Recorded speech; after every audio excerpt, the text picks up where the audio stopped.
Hello everyone, my name is Advocate Sehaj and I am here to tell you about res sub judice.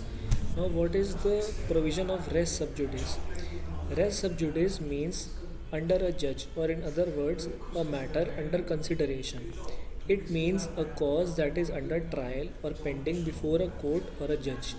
The doctrine of res judicata prevents a trial of suit which is already pending in a court of competent jurisdiction. When, uh, when the same parties file two or three cases in the same matter, the competent court has the power to stay proceedings of another court.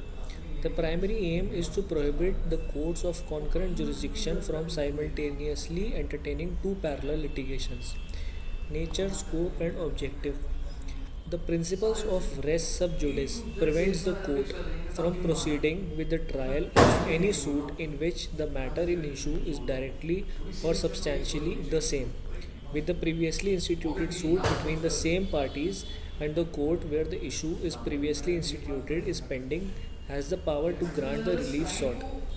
This rule is applicable to the trial of the suit and not the institution. It does not restrict the court from passing interim orders like injunction or stay. However, it applies to revisions and appeals. The purpose behind this rule is to prevent multiplicity of cases in courts. It is also sought to prevent the burden on the court and the legal system, and it is also used in order to prevent the plaintiff from getting two separate decisions from two separate courts in his favor or two contradictory judgments. It also ensures to protect the litigant from unnecessary harassment.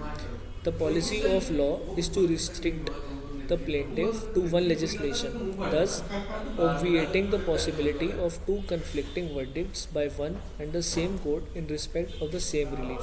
Thank you.